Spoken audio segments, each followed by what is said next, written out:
আসসালামু আলাইকুম ভিউয়ার্স, কেমন আছেন সবাই? আমাকে না কম বেশি একটা কথা অনেকবারই অনেক মানুষের কাছে শুনতে হয়েছে, আর তা হচ্ছে মাত্র ৩-৪ জন মানুষের সংসার, তোমাদের কী এমন কাজ করো সারাদিন? আসলে কী এমন কাজ করি, সংসার কাজ না কখনো বলে বোঝানো যাবে না।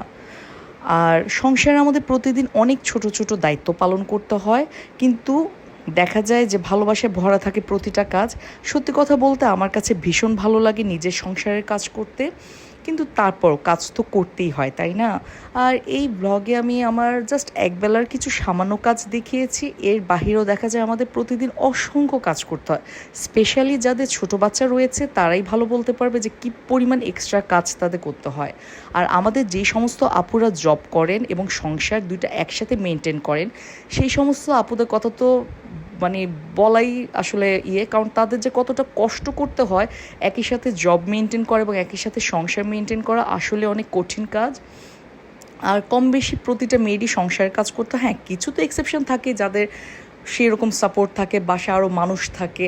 আর সত্যি কথা কি, হেল্পিং হ্যান্ড আমার 2 জন আছে, কিন্তু যতই 2 জন হেল্পিং হ্যান্ড থাকুক কিছু কাজ তো করতে, এই যে যেমন ধরেন এই ধোয়াপালি, এগুলো যদি সব কাজের বুয়ার জন্য জমিয়ে রাখি তাহলে কি সম্ভব? সারাদিনে অসংখ্যবার ধোয়াপালি করতে হয়। এই যে আমার বাসায় যেহেতু ছোট বেবি বিছানা চাদর নষ্ট করে, খাবার ফেলে, আর আমার অভ্যাস রেগুলার বিছানা চাদর তোলা।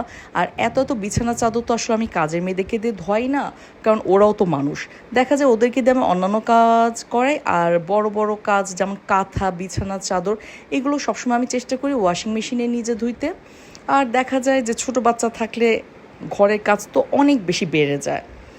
আর প্রতিদিন বিছানা চাদর চেঞ্জ করা, বাচ্চাদেরকে খাওয়ানো, বাচ্চাদেরকে স্কুলের জন্য রেডি করা, বাচ্চাদেরকে লেখাপড়া করানো, বাচ্চাদেরকে কোয়ালিটি টাইম দেওয়া, বাচ্চাদের সাথে খেলাধুলা করা, এর বাহিরে নিজের যত্ন নেওয়া, সব কিছুই কিন্তু আমাদেরকে করতে হয়।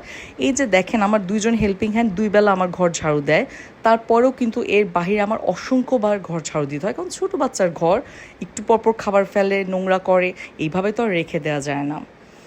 এই ছিল আমার আজকের একটা ব্লগ, জাস্ট একটা বেলার কাজ দেখালাম। আর হচ্ছে আমার বেডরুমের জানালা থেকে ভিউ, আমি এখন বসে বসে আকাশটা দেখব।